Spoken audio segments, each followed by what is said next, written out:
Hi all, welcome back. ഇന്ന് നമ്മൾ ചെറുപയർ വെച്ചിട്ടുള്ള ഒരു സിമ്പിൾ ആയിട്ടുള്ള സ്നാക്കാണ് കേട്ടോ ചെയ്യുന്നത്. 4 മണി ചായയുടെ കൂടെയൊക്കെ നല്ല കോമ്പിനേഷനാണ് ഈ ഒരു സ്നാക്ക്.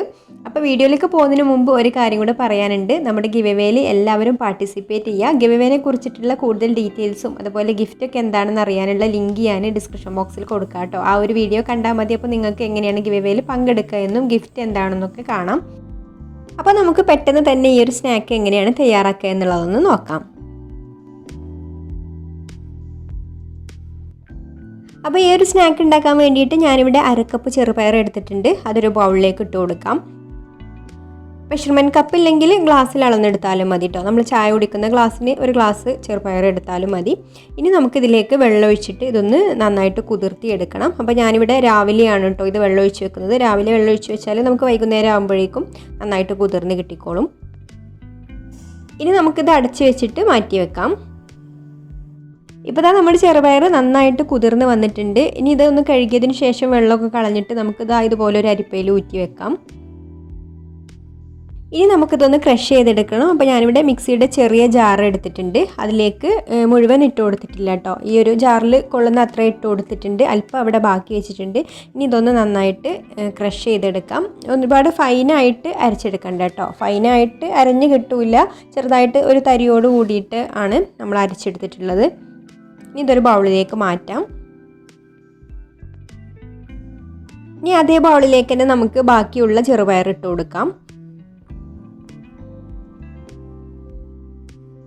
ഇതിലേക്ക് നമുക്ക് ഇതുപോലെ ഒരു ചെറിയ സവാള മുറിച്ചെടുത്തത് ഇട്ട് കൊടുക്കാം. പിന്നെ ഒരു 3 പച്ചമുളക് ഇട്ട് കൊടുക്കുന്നുണ്ട്. പച്ചമുളക് ചെറിയ പച്ചമുളകാണ് കേട്ടോ, അതുകൊണ്ടാണ് 3 ഇട്ട് കൊടുക്കുന്നത്. അപ്പോൾ നിങ്ങളുടെ എരിവിനനുസരിച്ച് ഇട്ട് കൊടുക്കാം. പിന്നെ അല്പം കറിവേപ്പില ഇട്ട് കൊടുക്കുന്നുണ്ട്. പിന്നെ ഇതുപോലൊരു ചെറിയ പീസ് ഇഞ്ചി എടുത്തിട്ടുണ്ട്. അതൊന്ന് ചെറുതായിട്ട് മുറിച്ചിട്ടിട്ട് കൊടുക്കാം. പിന്നെ ഒരു 1/2 ടീസ്പൂണ് വലിയ ജീരകം ഇട്ട് കൊടുക്കുന്നുണ്ട്. പിന്നെ അല്പം ഉപ്പും കൂടെ ചേർത്ത് കൊടുത്തിട്ട് ഇത് നന്നായിട്ടൊന്ന് നേരത്തെ ചെയ്തതുപോലെ തന്നെ ഒന്ന് ക്രഷ് ചെയ്തെടുക്കാം. എന്നിട്ട് നമുക്ക് ഈ ഒരു ബൗളിലേക്ക് തന്നെ മാറ്റാം. ഇനി ഇതിലേക്ക് 1 ടേബിൾ സ്പൂണ് അരിപ്പൊടി ചേർത്ത് കൊടുക്കുന്നുണ്ട്. പിന്നെ ഒരു 1/4 ടീസ്പൂണ് കായപ്പൊടി കൂടെ ചേർത്ത് കൊടുക്കാം. ഇനി നല്ലൊരു കളറിന് വേണ്ടിയിട്ട് 1 ടീസ്പൂണ് കാശ്മീരി ചില്ലി പൗഡറും കൂടെ ചേർത്ത് കൊടുത്തിട്ടുണ്ട്. എന്നിട്ട് നന്നായിട്ടൊന്ന് മിക്സ് ചെയ്തെടുക്കുക.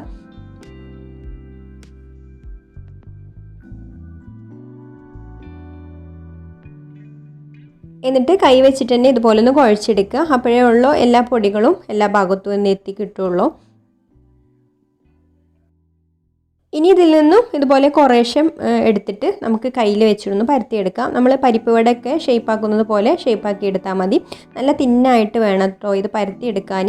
അപ്പോൾ നമ്മൾ മുമ്പ് കടല വെച്ചിട്ട് ഇതുപോലെ ഒരു റെസിപ്പി ചെയ്തിരുന്നു. അതുപോലെ തന്നെയാണ് ചെയ്യുന്നത്. അപ്പോൾ ഇതുപോലെ നല്ല കനം കുറച്ച് പരത്തിയെടുത്തിട്ട് നമുക്ക് പൊരിച്ചെടുക്കാം. അപ്പോൾ നന്നായിട്ട് കനം കുറച്ചാലേ ഉള്ളൂ ഇത് പെട്ടെന്ന് വെന്ത് കിട്ടുക കേട്ടോ. അതുപോലെ കുറച്ചൊരു ക്രിസ്പി ആയിട്ട് ഇരിക്കുക. അതുപോലെ കനം കുറച്ചാലേ ഉള്ളൂ. പിന്നെ നല്ല ചൂടായിട്ടുള്ള എണ്ണയിലേക്ക് വേണം ഇട്ട് കൊടുക്കാൻ. അപ്പോൾ ഞാൻ കുറച്ച് ഇട്ട് കൊടുത്ത് നോക്കിയിട്ടുണ്ട് കേട്ടോ. അപ്പോൾ എണ്ണ നന്നായിട്ട് ചൂടായിട്ടുണ്ട്. ഇനി നമുക്ക് ഇതിലേക്ക് ഓരോന്നും ഇതുപോലെ ഷേപ്പാക്കി എടുത്തിട്ട് എണ്ണയിലേക്ക് ഇട്ട് കൊടുക്കാം. ഇട്ട് കൊടുത്തതിന് ശേഷം ലോ ഫ്ലെയിമിൽ വെക്കുക കേട്ടോ. പിന്നെ ആ ഒരു സമയം തന്നെ മറിച്ചിടാനും പാടില്ല. അപ്പോൾ അങ്ങനെ ആകുമ്പോൾ പൊട്ടിപ്പോവും. ഒന്ന് എണ്ണയിൽ കിടന്ന് ഒന്ന് മൊരിഞ്ഞ് വന്നതിന് ശേഷം മാത്രം ഇത് മറിച്ചിട്ട് കൊടുക്കുക. അല്ലെങ്കിൽ പെട്ടെന്ന് മുറിഞ്ഞു പോകും കേട്ടോ. അപ്പോൾ അത് ശ്രദ്ധിച്ചിട്ട് വേണം ചെയ്യാൻ. ചെറുപയർ ഒന്ന് നന്നായിട്ട് വെന്ത് കിട്ടാൻ വേണ്ടിയിട്ട് ഒരു ലോ മീഡിയം ഫ്ലെയിമിലിട്ടിട്ട് സാവധാനം ഫ്രൈ ചെയ്തെടുക്കുക.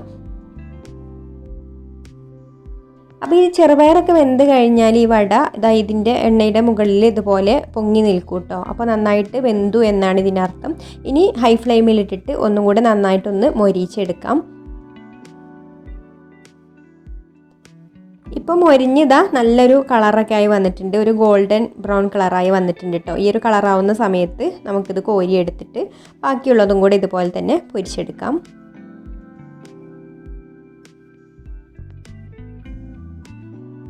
ഇട്ട് കൊടുത്ത് കഴിഞ്ഞിട്ട് ലോ ഫ്ലെയിമിലിട്ടിട്ട് സാവധാനം വേണം കേട്ടോ ആദ്യം ഇത് പൊരിച്ചെടുക്കാൻ. ആ ഒരു കാര്യം മാത്രം ശ്രദ്ധിച്ചാൽ മതി. എന്നാലും ഉള്ള ചെറുപയർ നന്നായിട്ടൊന്ന് വെന്ത് കിട്ടുക. അപ്പോൾ ഇതും കൂടി ഇനി കോരിയെടുക്കാം. അപ്പോൾ ഇതാ 4 മണി ചായയുടെ കൂടെയൊക്കെ കഴിക്കാൻ പറ്റിയിട്ടുള്ള സിമ്പിളായിട്ടുള്ള എല്ലാവർക്കും എളുപ്പത്തിൽ തയ്യാറാക്കാൻ പറ്റുന്ന നല്ലൊരു സ്നാക്ക് ഇവിടെ റെഡി ആയിട്ടുണ്ട്.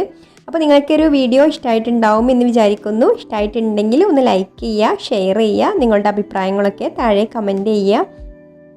പിന്നെ ഈ ചാനൽ സബ്സ്ക്രൈബ് ചെയ്യാതെ കാണുന്നവരുണ്ടെങ്കിൽ ഒന്ന് സബ്സ്ക്രൈബും കൂടെ ചെയ്തിട്ട് നമ്മുടെ ഗിവ് അവേയിൽ പാർട്ടിസിപ്പേറ്റ് ചെയ്യുക, സപ്പോർട്ട് ചെയ്യുക. അപ്പോൾ ഇനി മറ്റൊരു നല്ല റെസിപ്പിയുമായിട്ട് അടുത്ത വീഡിയോയിൽ കാണാം. താങ്ക്